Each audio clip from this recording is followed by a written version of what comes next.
Hey, okay, you want to see something? This. This lovely person is me, my dad, my mom, my sister. And this is my kid brother, my baby brother. Yeah, my baby brother, who's considerably taller than me, but we still like to banter like we're several feet shorter. We banter about who's smarter, who knows the most trivia, and of course, who mom likes best.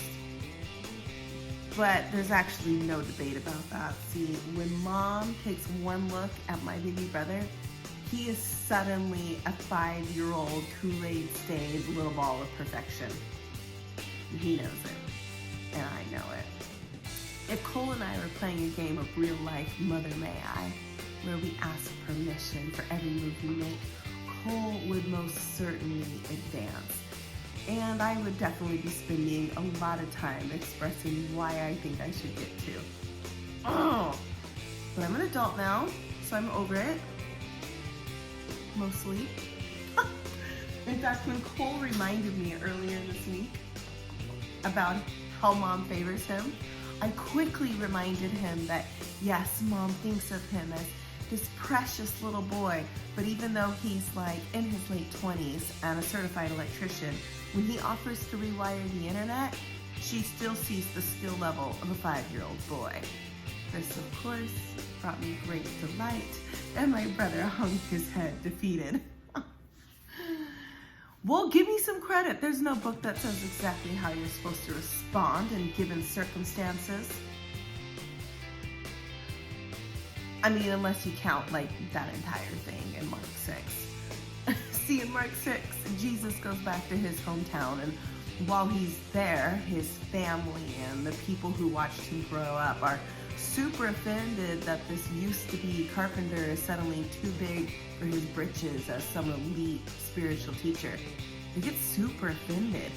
And Jesus isn't able to give any of his abounding gifts of love and healing, even though he had just did some really radical things in another community, like people who were dead aren't dead anymore type of miraculous events. But no, he wasn't able to do that in his own hometown. And Jesus couldn't play Mother May I with his own family and win. They were all like, nah, no thanks. Just like Cole when he offers to rewire the internet. But this is the thing about Jesus. Jesus doesn't force love. It doesn't force healing. It doesn't force encounters on anybody. So they say nah, and Jesus doesn't sulk. At least the text doesn't say he does. He doesn't even stay and try to prove to them that he can do all that he says he can do. He has love and healing within him, and rather than see it not get poured out, he moves to where there's a place that can receive it, and right away goes and teaches in other villages where more miracles happen. And he releases all the disciples following him to go and to do similar. So here we see Jesus getting rejected, getting told he's not what he thinks he is, getting told that they know him better than he knows himself, and instead of trying to force this new transformed thing within him, he lets it go. He lets it go to the people who are ready to say, yeah, I want that. So repeat after me, disciples. Jesus, yeah, I want that, because I know you do. And when you go back to your hometown and you're waiting for a proverbial version of Mother May I saying, I think I have this invitation to share love, to share healing, you don't actually have to get permission. The permission is already there. In that same text of Mark 6, Jesus says, go.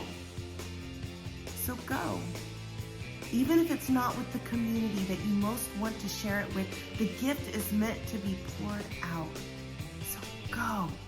Offer, and where it's received, pour it out.